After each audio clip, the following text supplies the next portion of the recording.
নবী করিম সাল্লাল্লাহু আলাইহি ওয়াসাল্লাম জীবনে অনেক ঘটনা ঘটেছে। এর আগে আমি একাধিকবার বিভিন্ন জায়গায় বলেছি। আয়েশা রাদিয়াল্লাহু তাআলা আনহা ঘরে ছিলেন তিনি, তার নিয়ম ছিল যে স্ত্রীর ঘরে থাকতেন, রান্নাবাড়া তিনি করতেন।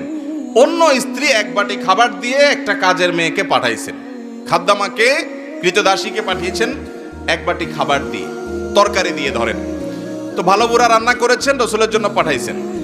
আয়েশা রাদিয়াল্লাহু তাআলা আনহা দরজা খুলে দেখলেন যে কাজের মেয়ে তরকারি নিয়ে আসছে আরেক স্ত্রীর ঘর থেকে।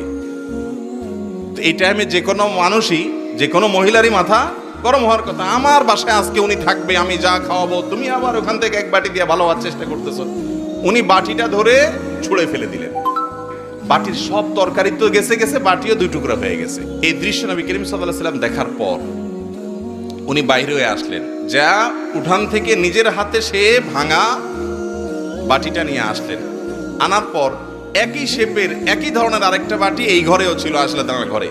ওই খালি বাটিটা নিয়ে কাজের মেয়ের হাতে দিয়ে বললেন, এটা নিয়ে ওই বাসায় চলে যাও এবং খবরদার মুখে তালা, এখানে কি ঘটেছে এর কোনো কথা বলা যাবে না, শুধু বাটিটা সেখানে ফেরত দিবা। ওখানে বাটিটা ফেরত দিছি।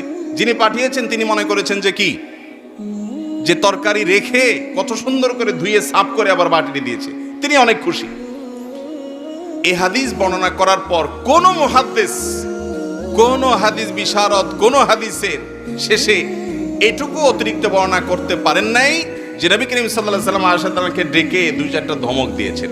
আপনি আমি যদি হইতাম এই জায়গায়, আর কিছু না হোক বোর্ড দিকে তাকায়া অন্তত বিরক্তির সুরে এটুকু তো বলতাম যে এটা কাজ করলা, তুমি বাটিটা ভেঙে ফেললা, তুমি তরকারি না নিতে বাটিটা ভেঙে ফেললা। নবী করিম সাল্লাল্লাহু আলাইহি ওয়াসাল্লাম একটি কথাও বলেছেন বলে কোনো বর্ণনায় পাওয়া যায় না।